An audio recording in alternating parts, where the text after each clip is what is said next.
శ్రీశైలే శ్రయాపాత్రం దేవక్తాదిగుణార్ణవం వందే బ్రహ్మజామాతరం మునిం లక్ష్మీనాథసమారంభాం నాథయామునమధ్యమామస్మదాచార్యపర్యంతాం వందే గురుపరంపరాం యో నిత్యమచ్యుతపదాంబుజయుగ్మరుక్మవ్యామోహదరాణతునాయ మేనే యస్మద్గురోః భగవతోऽస్య దయైకసిन्धोः రామానుజस्य చరణौ శరణం ప్రపద్యే मातापितायवतस्तनया विभूतिः सर्वं यदेव नियमेन मदन्वयानामाद्यस्य नः कुलपतेर्वकुलाभिरामं श्रीमत्तदङ्गिरिकुलं प्रणमामि मूर्ध्ना भूतं सरश्च महदाह्वय भट्टनाद श्रीभक्तिसा कुलशेखरयोगिवाहान् भक्ताङ्गिरेणुपरकालयतीन्द्रमिश्रान् श्रीमत्पराङ्कुतमुनिं प्रणतोऽस्मि नित्यं तत्त्वेन यश्चिदति सदस्वभावः भोगापवर्गतदुपाय गतिरुदारः संदर्शयन्निर्विनीत पुराणरत्नं तस्मै नमो मुनिवराय पराचराय अंशै षड्भिः समाकीर्णं नङ्गैर्वेदमिवापरं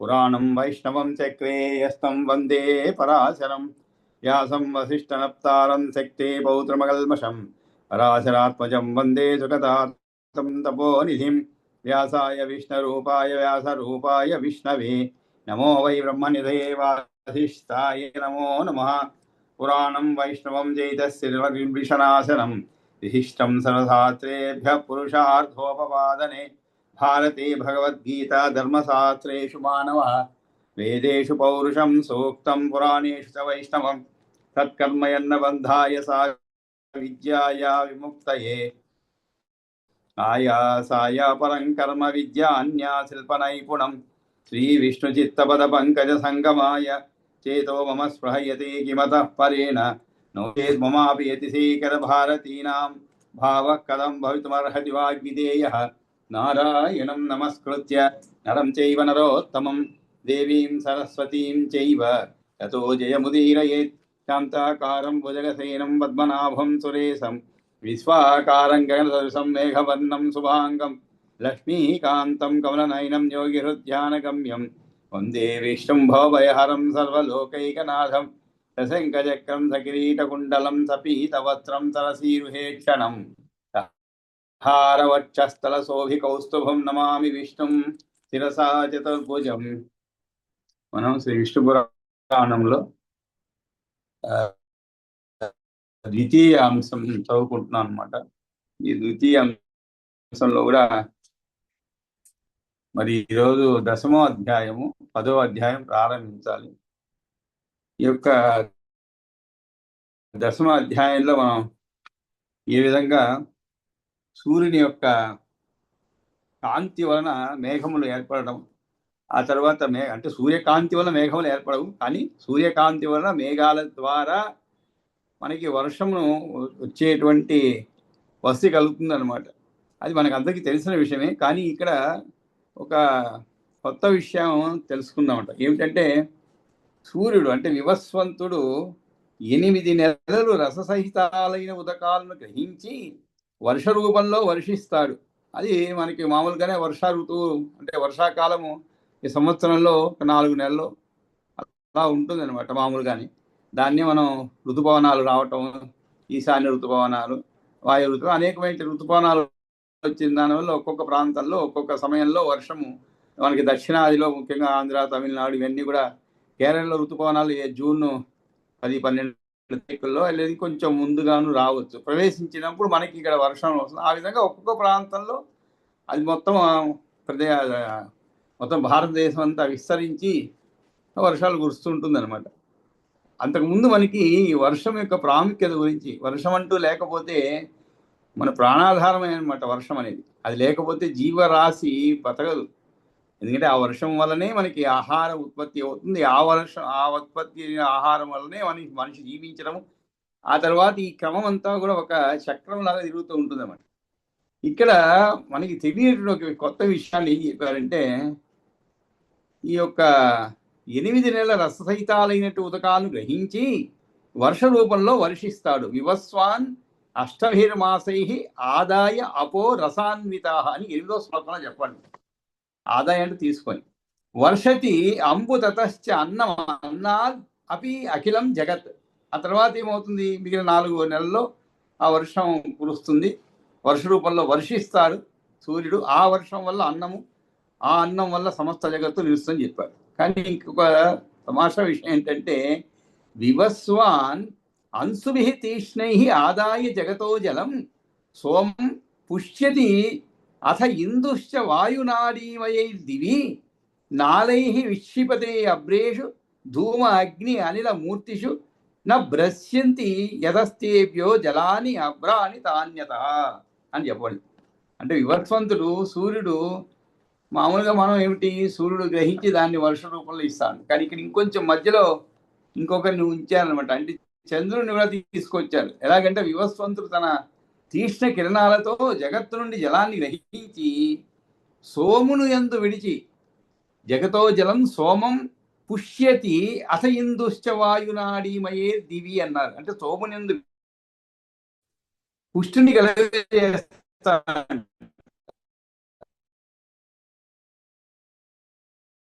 అప్పుడు చేయనటువంటి గొట్టాల ద్వారా పొగ, నిప్పు, గాలి రూపాలైనటువంటి అభ్రాలలో మబ్బులలో చిమ్ముతారనమాట. జలాలు వాటి నుండి భ్రంశం కావు కాబట్టి మేఘాలను అభ్రములు అంటారు. ఆ జలాలు అభ్రాలలో ఉండి కాలానుసారంగా సంస్కారం పొంది ఏ మాలిన్యం లేకుండా స్వచ్ఛాలై వాయువు ద్వారా ప్రేరేపించబడి క్రిందికి పడతాయి. ఈ విధంగా మనకి వర్షం ఏర్పడుతుందని చెప్పారు. అభ్రస్త ప్రపత్య అపో వాయునా సముదీరితా సంస్కారం కాలజనితం మైత్రేయ ఆసాద్య నిర్మలాహ. మరి ఆ తర్వాత ఏమవుతుంది, సూర్యుడు ఎక్కడెక్కడి నుంచి నీరు తీసుకుంటారనే విషయాన్ని చెప్పండి. ఏమిటవి? నదులలో, సముద్రాలలో, భూప్రదేశాలలో, ప్రాణి దేహాలలో గల 4 విధాలైన నీటిని గ్రహిస్తాడు. సరి సముద్ర భౌమాసు తదా అపప్రాణి సంభవ చతుప్రాకార భగవాన్ ఆదత్తే సవితామునే అని చెప్పి ఇంకా ఒక విషయము ఆకాశ గంగా శైలం గురించి ఇక్కడ చెప్పబడింది అనమాట. అంటే మనకి ఇంకా పవిత్రమైనటువంటి వర్షపు నీరులో పవిత్రమైనదేనండి. అమృతి చెప్పుకున్నాం మనం పోయిన తరగతిలో. ఎంతటి పవిత్రంగా అంటే ఒకప్పుడు కాలుష్యం లేకుండా, ఎటువంటి మాలిన్యం లేకుండా చాలా స్వచ్ఛంగా ఉండేది వర్షపు నీరు కూడా అనమాట. అన్నిటికీ ఉపయోగించేవాళ్ళు కూడా, అన్ని అవసరాలకు ఉపయోగించేవాళ్ళు. కానీ రాను రాను ఎప్పుడైతే మనం కాలుష్యం చేసామో వాతావరణం మొత్తం కూడా, వర్షం వచ్చినప్పుడు ఆ కాలుష్యంతో కలిపి నీరు కింద పడుతుంది కాబట్టి ఆ నీరు కూడా కాలుష్యంగానే ఉంటుందని అనమాట. కానీ ఇక్కడ ఆకాశగంగా సలిలం అని మనం చదువుకున్న ఆకాశగంగ ఎట్లా ప్రవహిస్తుంది. ఈ ఆకాశగంగా సలిలం తదాదాయ గవస్తిమాన్ అనభ్రగతమేవ ఉర్యాం సద్యక్షపతి రశ్మిభి. ఇంతకుముందేమో సూర్యుడు ఈ నీటిని గ్రహించి దాని చంద్రుడి ద్వారా భూమిపైకి రాస్తాడు. కానీ ఇక్కడ ఆ సూర్యుడు ఆకాశగంగ జలాన్ని మాత్రము నేరుగా స్వీకరించి తాను నేరుగా కిరణాల ద్వారా భూమి యందు చిమ్ముతాడంట. అదేవిధంగా గవస్తివంతుడైన అంటే సూర్యుడు అనమాట. ఆకాశగంగా సలిలం తదాదాయ గవస్తిమాన్ అనభ్రగతమేవ ఉర్వ్యాం సద్యక్షపతి రశ్మిభి. రశ్మిభి అంటే సూర్యకిరణాలు అనమాట, కిరణాలతో. అది ఆ సూర్య భగవానికి సంస్పర్శ చేత పాప పంకం అంటే ఆకాశంగా జలాలతో పూర్తిగా చాలితమవుతుంది. ఆ నీటిలో స్నానం ఆచరించిన వాడు నరకానికి పోడు, అది దివ్య స్నానంగా వ్యవహరించబడుతుందని చెప్పబడింది అన్నమాట. కాబట్టి ఈ విధంగా మేఘాల ద్వారా కాక అంతరిక్షం నుండి జలాలు పడుతూ ఉంటే ఆ వర్షము సూర్యకిరణాల ద్వారా ఆకాశగంగా జలమే చిమ్మబడి పడుతూ ఉంటుంది అని చెప్పబడింది అన్నమాట. దృష్ట సూర్యం యద్వారి పతతి అభ్రైర్వినా దివ ఆకాశగంగా సలిలం తద్గోభి క్షిప్యతే రవి. గోభి అంటే ఇక్కడ కిరణములు అని అర్థం. గోభి అంటే సూర్యకిరణముల ద్వారా అని అర్థం. అది కూడా మరి ఎలా తెలుస్తుంది? ఈ ఆకాశగంగా జలం అంత పవిత్రమైన సరే బాగానే ఉంది, మరి ఎలా తెలుస్తుందంటే కృత్తిక మున్నగు నక్షత్రాలలో ఆకాశంలో సూర్యుడు కనబడుతూ ఉండగా ఏ నీరు పడుతుందో ఆ నీరు దిగ్గజాలు వదిలిన ఆకాశగంగా జలంగా తెలుసుకోవాలి. అంటే మేఘాలు లేకుండానే ఒకసారి మనం చూస్తూ ఉంటాం, మేఘమే ఉండదండి, వర్షం పడుతూ ఉంటుంది. ఒకవేళ అటువంటి వర్షం గురించి ఇక్కడ చెప్పబడింది ఏమో, మేఘాలు కనబడవు మనకి కానీ వర్షం మాత్రం పడుతూ ఉంటుంది. అందుకే ఇక్కడ ఏం చెప్పారు, కృత్తిగా ఉన్నగు నక్షత్రాలు ఆకాశంలో సూర్యుడు కనబడుతూ ఉండగా ఏ నీరు పడుతుందో, అంటే సూర్యుడు కనబడుతూ ఉంటాడు ఒకవైపు, మబ్బులు కప్పివేయదు, అయినా కూడా వర్షం పడుతూ ఉంటుంది. దానినే ఆకాశగంగా జలం అని తెలుసుకోవాలి. అంతేకాదు రోహిణి మున్నగు నక్షత్రాలలో ఆకాశంలో సూర్యుడు కనబడుతూ ఉండగా పడే నీరు సూర్యకిరణాల ద్వారా వేగంగా గ్రహించబడి వదలబడిన గాంగోదకమని గ్రహించాలి, అది గంగాజలం అని గ్రహించాలని. ఈ విధంగా ఈ రెండు రకాల నీరు మిక్కిలి పవిత్రమైనది, నరుల పాపాలను పూర్తిగా నశింపజేసేది మహాముని. ఈ ఆకాశగంగా శల్య స్నానమే దివ్య స్నానం అనబడుతున్నది అని మనకి ఈ వర్షపు నీరే కాకుండా ఒక ఆకాశంలో పవిత్రమైన నీరు కూడా ఒకటి మనకి ఆకాశం నుంచి పడుతుంది అనేటువంటి ఒక విషయాన్ని మనకి తెలపడం. సరే, ఆ తర్వాత ఈ నీటి వల్లనే మేఘాల ద్వారా ప్రాణికోటి కురిసిన నీరు సమస్తములైన ఔషధును పుష్టి ప్రసాదిస్తుంది, అది ప్రాణిజీవికి అమృతమే కదా అని చెప్పి అది మనకి తెలిసిన విషయమే అనమాట. అంటే వర్షపు నీరు లేకపోతే ఏది చెరువులు నిండదు, సముద్రం నీరు ఉండదు, ఎక్కడా నీరు ఉండదు. ఒకవేళ సముద్రంలో నీరు ఉన్నా కూడా ఎండిపోదు అనుకోండి, నీరు ఉన్నా కూడా ఈ నదీ జలాలన్నీ కూడా కలిసినందువల్ల ఇంకా దాన్ని బాగా ఉధృతంగా ఉంటుందన్నమాట. కానీ దాన్ని మనం దేనికి ఉపయోగించగలుగుతామండి? ఒక వాణిజ్యానికి ఉపయోగించగలుగుతాం సముద్రపు నీరు. దాన్ని ఉప్పుగా దానిలో ఉండేటువంటి క్షార గుణం వల్ల దాన్ని మనం నేరుగా ఉపయోగించలేము. కానీ దానికి కూడా కొన్ని ప్రక్రియలతో మంచినీరుగా మార్చేటువంటి కొన్ని పరికరాలు ఏర్పరచుకొని దాని ద్వారా మంచినీరుగా మార్చుకునేటువంటి, అంటే దాంట్లో ఉండేటువంటి ఉప్పుదనాన్ని తీసేటువంటి ఒక కార్యక్రమం జరుగుతుంది. అది కూడా జరిగితే ఇంకా, అంటే జరిగినది ఆల్రెడీ చెన్నైలో అక్కడ అలా ఉపయోగిస్తున్నారు. అంటే పెద్ద స్కేల్లో చేయటం లేదనమాట, అంటే చాలా ఎక్కువ దీంట్లో చేయటం లేదు. అప్పుడు వాళ్ళకి మనకి ఇంకా తాగునీరుకి కరువు ఉండదన్నమాట. ఆ తర్వాత ఏమవుతుంది, ఆ నీటి చేత బాగా వృద్ధి పొందిన ఔషధి సమూహం పండినది ప్రజలకు ఫలమును సాధించి ఉత్తమ సాధన కారణం అవుతుంది. తేన వృద్ధిం పరాం నీత సలిలేన ఔషధీగణ సాధక పాకాంత ప్రజానాం ద్విజ జాయతే. తేన యజ్ఞాన్ యథా ప్రోక్తాన్ మానవా శాస్త్రచక్షుష కుర్వంతి అహరహస్తైశ్చ దేవాన్ ఆప్యాయంతి తే.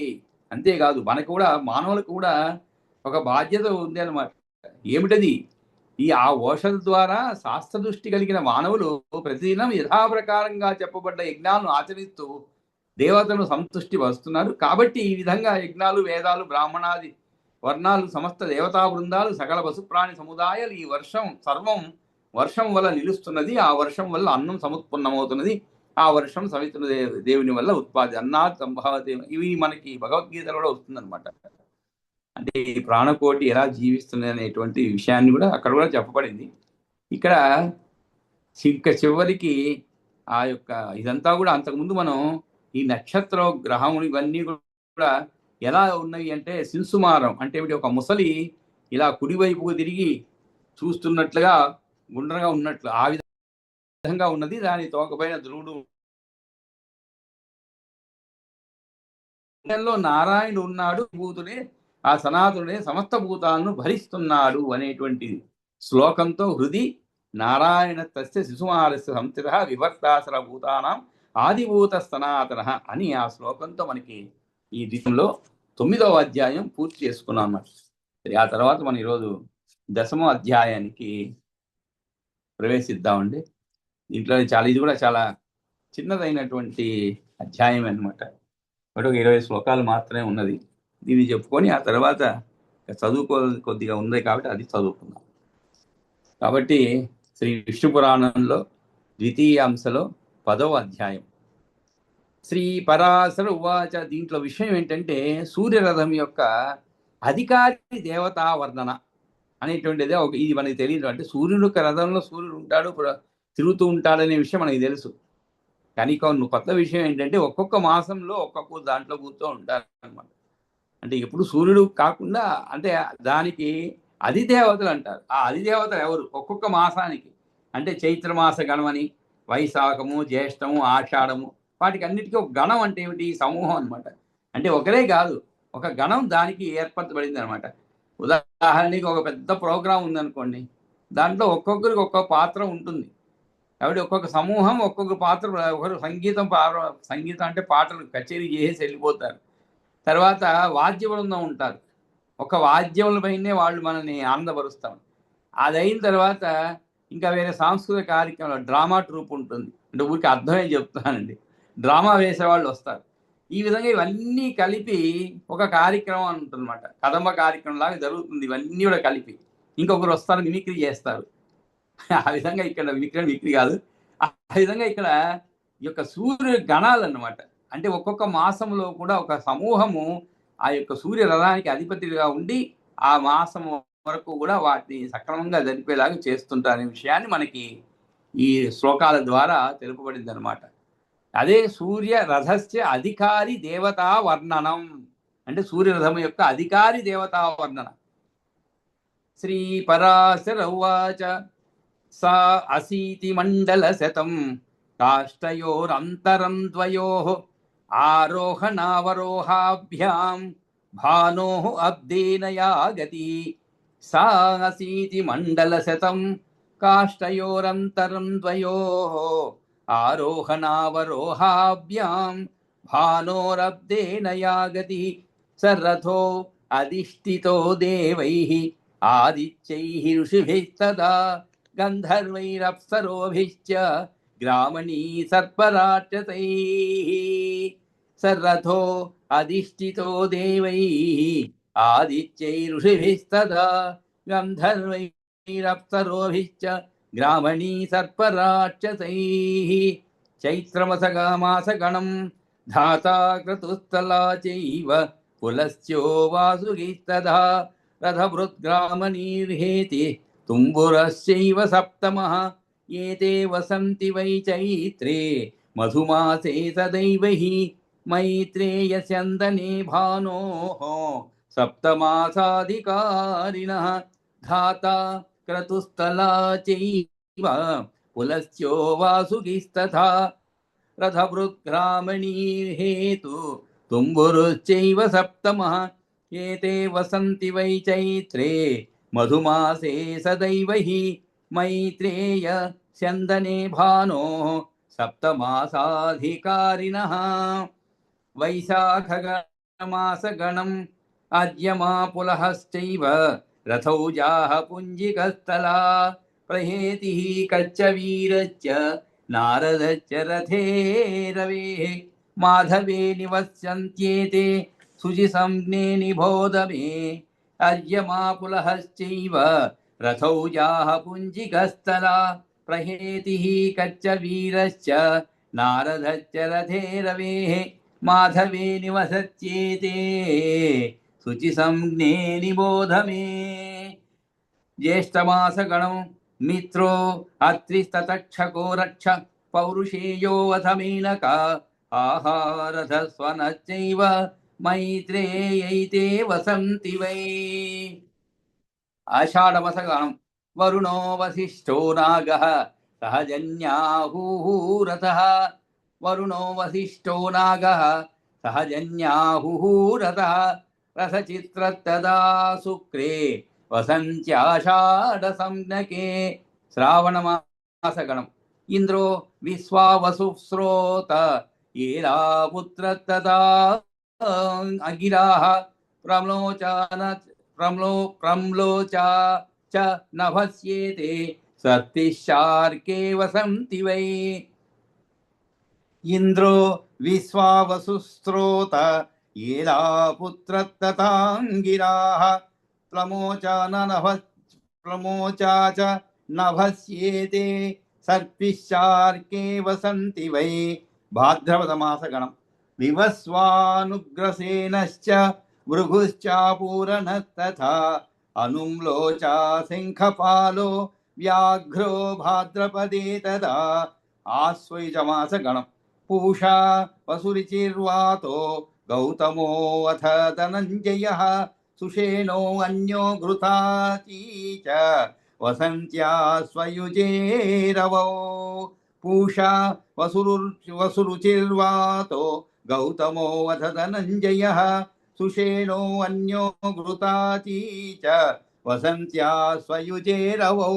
కార్తీకమాసగణం విశ్వావసు భరద్వాజౌ పర్జన్యే రావతౌ తథా విశ్వాచీసేన జిచ్చాపః కార్తికే చ వసంతి వై.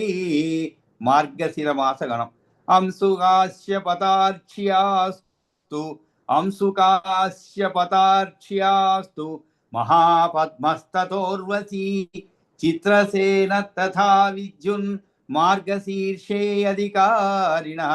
క్రతుర్భగస్తదోర్నాయుః ऊर्जः कर्कोटकस्तथा अरिष्टनेमिश्चैवान्य पूर्वचित्तिर्वराप्सराः पौषमासे वसन्त्येते सप्तभास्करमण्डले लोकप्रकाशनार्थाय विप्रवर्याधिकारिणः माघमासगणम् त्वष्टारचमदग्निश्च कम्बलो वधतिलोत्तमा ब्रह्मोपेतो वधरुतिजित् धृतराष्ट्रो वध सप्तमः माघमासे वसन्त्येते सप्तमैत्रेयभास्करे त्वष्टाथ जमदग्निश्च कम्बलो वधतिलोत्तमा ब्रह्मापेतो वधरुतिजित् तुतराष्ट्रो वध सप्तमः माघमासे वसन्त्येते सप्तमैत्रेयभास्करे श्रूयतां फाल्गुणमासगणम् श्रूयतां च परे सूर्ये फाल्गुने निवसन्ति ये विश्वरस्वरोरम्भ सूर्यवर्चा च सत्यजित् विश्वामित्र तथा रक्षो यज्ञोपेतो महामुने मासे श्वेतेषु मैत्रेय वसन्त्येते तु सप्तकाः सवितुर्मण्डले ब्रह्मन् विष्णुशक्त्युपबृंहिताः स्तुवन्ति मुनयः सूर्यं गन्धर्वैर्गीयते पुरः नृत्यत्सरसो यान्ति सूर्यस्यानुनिशाचराः स्तुवन्ति मुनयः सूर्यं गन्धर्वैर्गीयते पुरः नृत्यञ्चप्सरसो यान्ति सूर्यस्यानुनिशाचराः वहन्ति पन्नगा यक्षैः क्रियते अभीषु संग्रहः वहन्ति पन्नगा यक्षैः अभीषु संग्रहः वालकिल्या तथैवेनं परिवार्य समासते सोऽयं सप्तगण सूर्यमण्डले मुनिसप्तमा हिमोष्णवारिवृष्णीनां हेतुत्वे समयं गतः सोऽयं सप्तगणः सूर्यमण्डले मुनिसप्तमा हिमोष्णवारिवृष्टीनां हेतुत्वे సమయం గతః. కాబట్టి ఈ విధంగా ఈ సూర్యమండలంలో భిన్న భిన్న మాసాల్లో ఇట్లు ఈ భిన్న భిన్న సప్తగణము తమ సమయంలో చలికి వేడికి వారి వృష్టికి కారణమవుతుందని చెప్పి ఈ యొక్క శ్లోకాలు చెప్పండి. దాన్ని మనం ఒక్కొక్క శ్లోకం చదువుకుంటూ ముందు శ్రీ పరాశరువాచ. ఇక్కడ ప్రతి నెలలో కూడా సూర్యరథం యొక్క పరిభ్రమణంలో అధికారం కలిగిన వారి యొక్క గుంపులను చెప్పదలుచుకొని ఉత్తరాయణం దక్షిణాయనం అనులోమం ప్రతిలోమం ప్రకారంగా పయనించదగిన క్రాంతి వృత్తం చెబుతున్నాను. ప్రసీతి అంటే ఉత్తర దక్షిణాయనంలో చివరి భాగాలకు నడుమ 183 మండల గమ్యం సూర్యుని ఎదురు నిలుస్తున్నది. స అశీతి మండల శతం కాష్టయోః అంతరం ద్వయోః. స అశీతి మండలం అంటే ఇక్కడ ఆరోహణ అవరోహాభ్యాం భానో రబ్దేర యాగతి అంటే ఆరోహణం అవరోహణం అనే వాటిచే సూర్యుని యొక్క గమనం సంవత్సరానికి ఉత్తర దక్షిణ దిశలు అంటే కాష్ట నడుమ 180 మండలాలుగా ఉంటుంది. అంటే చివరి భాగాలు నడుమ అంటే 183 మండల గమ్యము సూర్యుడు నిలుస్తున్నది. కాగా ఇది సంవత్సరం మీద చేరదగిన గమ్యం అన్నమాట. కాబట్టి దూరము మార్గము అది ఆరోహణం అంటే ఏమిటి? ఎక్కుట అంటే ఆరోహణం అంటే పెరుగుట అన్నమాట. అవరోహణం అంటే దిగుట అనురూపములుగా ఉంటుంది. కాబట్టి సూర్యుడు మేరు పర్వతం చుట్టూ తిరుగుతున్నాడు అనమాట. ఈ మండలాకారంలో తిరుగుతూ మేరు పర్వతం శిఖరంపైకి చేరుకుంటున్నాడు. ఇది ఉత్తరాయణం. అంటే ఇవన్నీ కూడా మనం సూర్యుని యొక్క గమనం అండి. అంటే మామూలుగా మనకి మేరు పర్వతం కనబడదు, అవన్నీ కనబడదు, కానీ ఒకటి మాత్రం మనకి స్పష్టంగా కనబడుతుంది. ఏమిటది? ఉత్తరాయణంలో సూర్యుడు ఎలా పరిభ్రమిస్తూ ఉంటాడు అంటే ఎలా ముందుకు పోతూ ఉంటాడు, దక్షిణాయనంలో ఎటువైపు పోతుంటా అనే విషయం మనం చాలా చక్కగా గమనించగలుగుతాం. అంటే మనం మా ఉత్తరాయణంలో పూర్తిగా చూస్తూ ఉండాలి సూర్యుడిని. చాలా చక్కగా మనకి దక్షిణం నుండి ఉత్తరం వైపు స్పష్టంగా కనబడుతూ ఉంటుంది. అదే మనకి ఏ కిటికీలో ఇల్లు అంటే ఇల్లు ఎటు ఉన్నా కూడా కిటికీలు మనకి తూర్పు వైపు ఉన్నాయి అనుకోండి, అప్పుడు మీకు స్పష్టంగా కనబడుతుంది. ఉత్తరాయణంలో మీకు రోజు రోజు రోజు రోజుకి సూర్యకిరణాలు మన మన యొక్క గవాక్షం నుండి, కిటికీ నుండి అలా ముందుకు పోతూ ఉంటుందన్నమాట. అలా ముందుకు పోయిన తర్వాత మళ్ళా దక్షిణాయనం వచ్చినప్పుడు మళ్ళా కొంతకాలం అయిన తర్వాత మళ్ళా దక్షిణం వైపు పోతూ ఉంటుంది సూర్యుడు. ఇది మనం స్పష్టంగా చూడగలుగుతాం అన్నమాట. కాకపోతే ఇక్కడ మనకి ఈ మేరు పర్వతం చుట్టూ తిరుగుతున్నా అనే విషయాన్ని మనం కంటికి మనకు కనబడదు. కానీ వాళ్ళకు ఉండేటువంటి శక్తితో అలా ఇవన్నీ కూడా వివరించగలిగారు అనమాట.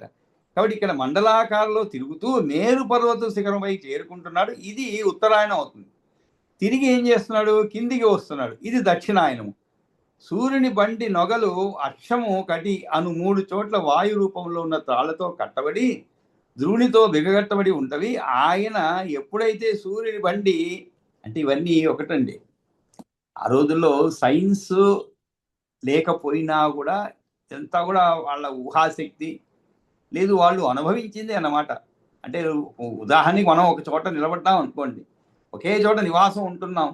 నివాసం ఉన్నప్పుడు మనకి సూర్యుని యొక్క గమనము ఎటువైపు నుంచి ఎటువైపు పోతున్నది ఏమిటి అనేది మనకి స్పష్టంగా తెలుస్తూ ఉంటుంది. అదే మనం ఇల్లు మారుతున్నాం అనుకో, మనది కాదు, ఋషులు వాళ్ళందరూ కూడా ఆ విధంగా ఏ కొండల్లో తపస్సులు చేసుకుంటూ ఉన్నారు. కాబట్టి వాళ్ళకి రోజు కూడా సూర్యోదయంతోనే ఉదయం అవుతుంది, సూర్యాస్తం రాత్రి, అంతే అన్నమాట వాళ్ళ జీవితం. అంతేగాని మనలాగా రాత్రులు పగలుగాను పగలు రాత్రులుగాను ఉండదు మనకి. మనకైతే పగలు రాత్రులు అయిపోయినాయి ఈ మధ్యకాలంలో చాలామందికి, అందరికీ కాదులేండి. అంటే పగలు నిద్రపోవటము ఇవన్నీ మళ్ళా చెప్పుకుంటూ ఉన్నాం, చాలాసార్లు చెప్పుకున్నాము. రాత్రులు పని చేయటము అంటే రాక్షసుల్లాగా అన్నమాట. నాక్టర్నల్ ఎనిమల్స్ అంటారు. అంటే రాత్రులు సంచరిస్తుంటాయి, మనుషులుగా నెమ్మదిగా. ఇవన్నీ కూడా అంటే మనకి అవసరాలను బట్టి మనం నిద్రను కూడా మార్చుకుంటున్నాం అనమాట. ఎందుకంటే ఆ సమయంలో పని చేయాల్సిన సమయం అది. ఎందుకంటే ఈ ఖండానికి అటువైపు ఉండే వాళ్ళకి అది పగలు కాబట్టి వాళ్ళు పని చేస్తుంటారు. కాబట్టి వాళ్ళతో పాటు మనం ఖండాంతరం ఇటువైపు ఉన్నా కూడా మనకు సూర్యుడు కనబడకపోయినా కూడా చంద్రుని చూస్తూ మనం పనిచేయాలి. వాళ్ళు సూర్యుని చూస్తూ పనిచేస్తుంటారు, అంతే తేడా, వేరేం లేదు. మనం సూర్యుని చూసే సమయంలో వాళ్ళు చంద్రుని చూస్తూ ఉంటారు.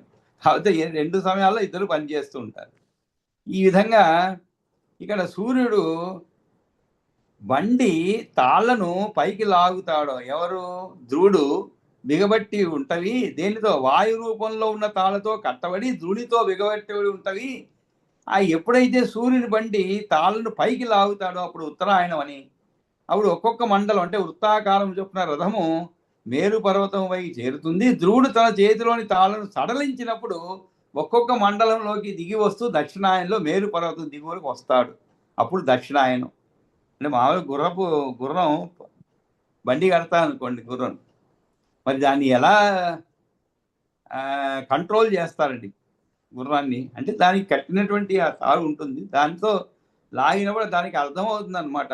కుడివైపు లాగితే అంటే దానికి పాపం ముక్కుతాడు ఉంటుంది, దాంట్లో నుంచి ఈ తాడు, దాని యొక్క తాడు గట్టి ఉంటుంది అనమాట. కాబట్టి దాన్ని కుడివైపు లాగారనుకోండి, దానికి అర్థమైపోతుంది కుడివైపు తిరగాలని. ఎడమవైపు తాడు లాగితే ఎడమవైపు తిరగాలి. 2 సమంగా పట్టుకొని లాగితే నేరుగా పోవాలని, గట్టిగా లాగితే నిలబడాలని. ఆ విధంగానే ఇక్కడ కూడా సూర్యుని రథాన్ని మరి ఎవరు ముందుకు నడుపుతున్నారు, ఎవరు పక్కకి నడుపుతున్నారు, ఎవరు దక్షిణాయనం ఉత్తరాయణం కలిగిస్తున్నారు అంటే ధ్రువుడు అంటే వాయువు అనే తాళతో ధ్రువుడు ఆ విధంగా మేరు పర్వతము కిందికి వచ్చినప్పుడు దక్షిణాయనం లాగినప్పుడు ఒక్కొక్క మండలం దిగి వస్తూ దక్షిణాయనంలో మేరు పర్వతం దిగి వస్తాడు. అప్పుడు దక్షిణాయనము. ఈ సూర్యగదులు అనులోమ ప్రతిలోమలుగా ఉంటాయి. ఇదే విషయాన్ని మత్స్యపురాణంలో చెప్పండి. కాబట్టి దీన్నే ఇక్కడ కూడా ధ్రువుని చేత అధిష్ఠింపబడి పాసములు వెనుకకు లాగుకున్నప్పుడు సూర్యుడు అభ్యంతరములైన మండలం భ్రమిస్తాడు. తిరిగి ధ్రువుని చేత తాళ్ళు విడువబడినప్పుడు వెనుకటి వలనే బాహిరాములైన మండలాన్ని భ్రమించుతాడు. అంటే ఒక చక్కటి ఊహాశక్తి అనుకోవాలి మనం అనమాట. అంటే మామూలుగా ఏ విధంగా మనం ఎవరినైనా ముక్కుతాడు కట్టేసి లాగుతుంటారు అనమాట. అది లాగినప్పుడు అర్థమైపోతుంది ఆ పశువుకు కానీ లేదు. అందుకే మనం అంటే సరదాగా చెప్తూ ఉంటారు ఆ రోజుల్లో, ఎవరైనా చిల్లర వల్లరగా ఉంటే వీడికి ఒక ముక్కుతాడు తగిలిచ్చారా అంటారు. ముక్కుతాడు అంటే ఏం లేదు, భార్య అండి. ఆ రోజులు ఇప్పుడు అవన్నీ పోయినాయండి, అలా సరదాగా మాట్లాడుకుంటలేదు. ముక్కుతాడు అంటే ఏమిటి, లేదు గుదిబండి అంటారు, ఒక గుదిబండి తగిలిస్తాలంటారు. అది కూడా మగవాడికి చెప్తారండి ఎక్కువగా, స్త్రీకి ఎవరు అలా చెప్పరు గుదిబండ తగిలి. ఎందుకంటే వాళ్ళు కొంచెం అనుకోగానే ఉంటారు వివాహం అయ్యేంత వరకు అని ఉద్దేశం అనమాట. కాబట్టి ఒక గుదిబండ తగిలించడం, ముక్కుతాడు తగిలించడం ఇవన్నీ కూడా ఆ రోజుల్లో మగవాడికి కాస్త చిల్లరవలగా తిరుగుతూ ఉంటే బాధ్యత లేకుండా అది తగిలిస్తే బాధ్యత వస్తుందని ఒక అంటే ఇంటి పట్టున ఉంటాడు, భార్య పిల్లలు, ఆ తర్వాత సంసారము, దీంట్లో ఈ పరిభ్రమిస్తుంటాడు, ఇక బయట ఈ యొక్క వృత్తంలోనే తిరుగుతుంటాడని ఒక ఆశ అన్నమాట. అందువల్ల ముక్కుతాడు కదా. ఆ విధంగా భార్యగా లాగితే అక్కడే ఉండిపోతాడు అనమాట. కొంచెం వదిలితే సరే వదిలారు కదా కొంచెం ముందుకు పోతూ ఉంటాడు. ముందుకు పోవటం అంటే ఏమిటి, కాస్త స్వాతంత్రం వచ్చినట్టుగా అలా అనిపిస్తూ ఉంటుంది. వెంటనే వెనక్కి లాగుతారు అనమాట. ఎక్కువ స్వాతంత్రం ఇచ్చినట్లుగా వీళ్ళకి అనిపిస్తే లేదు ఉపయోగించాలి. ఆ విధంగా ఈ గుర్రాలకు కానీ పశువులకు కానీ బండ్లు లాగే పశువులకు కానీ ఆ విధంగా ముక్కుతాడు కడతారు అనమాట. అంటే దానితో వాటిని తమ అధీనంలో ఉంచుకుంటారు అనమాట.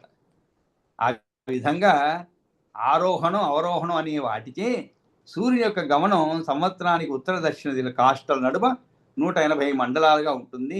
స అశీతి మండల శతం కాష్టయోరంతరం ద్వయో ఆరోహణ అవరోహాభ్యాం భానోర్ అబ్దేన యాగతి. కాబట్టి పరాశు చెప్తున్నాడు ఏమని, మైత్రేయ, సూర్యుడు తనదైన వార్షిక గమ్యమును ఉత్తరాయణ దక్షిణాయన మార్గాల ద్వారా 108 మండలాల ద్వారా ఆరోహణ అవరోహణ పద్ధతుల ద్వారా ఇక్కడ 180 మండలాలు అని చెప్పబడిందండి. 180 మండలాలని. స అశీతి మండల శతం, అశీతి మండల శతం. కానీ కొన్ని పుస్తకాల్లో దీన్ని 183 మండలాలుగా చెప్పబడింది అనమాట. అంటే కొన్ని పుస్తకాల్లో, ఎందుకంటే ఈ సంవత్సర కాలం అంటే 366 దినాలుగా లెక్కబెట్టి 183 మండలములుగా చెప్పబడింది. కానీ ఈ నేను చెప్పేటువంటి పుస్తకంలో 100 నడుమ, ఎందుకంటే శ్లోకంలో కూడా స అశీతి మండల శతం అని ఉంది. కానీ కొన్ని పుస్తకాల్లో త్రసీతి, ఆ స అశీతి అనేది త్రసీతి అయిపోయిందండి. అక్కడ త్రసీతి త్ర అసీ అతీతి అంటే ఏమిటి, త్ర అంటే 3 అని అర్థం. కాబట్టి అక్కడ త్రసీతి మండల శతం, శతం అంటే 100, కాబట్టి 183 అని చెప్పండి. కానీ కొన్ని పుస్తకాల్లో ఆ త్ర అనేది సాగా చెప్పబడింది. స అశీతి అంటే 180 అనమాట. అక్కడ 3 లేదు. కానీ మొత్తం మీద ఒక సంవత్సర కాలము అని చెప్పుకోవచ్చు మనం. అంటే ఒక సంవత్సర కాలం అంటే 365 దినముల్లో ఈ విధంగా ఉత్తరాయణం దక్షిణాయనం అనేది ఏర్పడుతూ ఉంటుంది అని చెప్పి, ఆ తరువాత స రథో అధిష్ఠితో దేవై ఆదిత్యై ఋషిభిస్తదా గంధర్వై అప్సరోవిచ్చ గ్రామణీ సర్పరాక్షసి. ఆ సూర్యరథం ఆదిత్య దేవుల చేత, అదేవిధంగా ఋషుల చేత, గంధర్వుల చేత, అప్సరుల చేత, యక్షుల చేత, నాగుల చేత, రాక్షసుల చేత అధిష్ఠించబడి ఉంటుంది అని చెప్తారు. ఇక్కడ ఇంకో తమాష విషయం మనం ఎలా చెప్పుకోవాలంటే, ఒక రైలు ప్రయాణం ఉందనుకోండి, అంటే ఇది రథము రైలు వేరనుకోండి, అయినా అర్థం ఏం చెప్తున్నాను. రైలు ప్రయాణంలో కొంత దూరం పోయిన తర్వాత ఒక డ్రైవర్ దిగిపోతాడు. అంటే మనకి అవన్నీ తెలియవు అనుకోండి, మనం నిద్రపోతుంటాము, లేదు ప్రయాణంలో మనం అవన్నీ గమనించము. కానీ ఒక 7-8 గంటల ప్రయాణం తర్వాత ఇంకోరు, లేదు బస్సే అనుకోండి ఉదాహరణకి, బస్సులో మనకి తెలుస్తుంటుంది. రాత్రంతా బస్సు డ్రైవ్ చేయాలంటే కష్టం కాబట్టి డ్రైవర్ ఒకరు దిగిపోతారు, ఇంకోరు ఎక్కుతూ ఉంటారు అనమాట. కాబట్టి ఈ మొదట దిగినటువంటి డ్రైవర్ కంట్రోల్లో అంతవరకు ఉంటుంది. ఆ తర్వాత ఇంకొక డ్రైవర్ కంట్రోల్కి పోతుంది బండి. ఇచ్చేటప్పుడు సక్రమంగా అన్ని ఉన్నాయని చూసుకొని అతను తీసుకుంటాడు. ఆ విధంగా 2-3 అదే విధంగానే ఇక్కడ ఆ సూర్యరథం కూడా ఆదిత్య దేవుల చేత, ఋషుల చేత, అంటే ఆయన ప్రయాణించే రథమునందు దేవతలు, ఋషులు, గంధర్వులు, అప్సరసులు, గామణీ సర్పరాక్షసులు కూడా అధిష్ఠించి ఉంటారండి. అంటే సూర్యుడు ఉంటారండి, ఆయనతో పాటే అనమాట. ఆయనతో పాటే వీళ్ళు కూడా. కానీ వీళ్ళు ఎల్లవేళలా అందరూ ఉండరు, అన్ని వేళలో అందరూ ఉండరు అనమాట.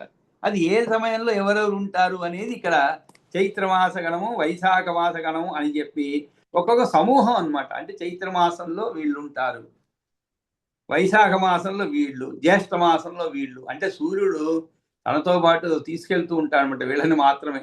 అంటే ఆయా మాసంలో వీళ్ళని తీసుకొని పోతాడు. అంటే వాళ్ళ ద్వారా ఆ మాసంలో ఉండవలసినటువంటి పరిస్థితులకు అనుకూలంగా వాళ్ళు చూస్తారనమాట. ఇంకో మాసం మారిపోయింది అనుకోండి, ఇంకా వేరే వాళ్ళు అధీనంలోకి పోతుంది, అంటే వాళ్ళు చూస్తారు. ఒక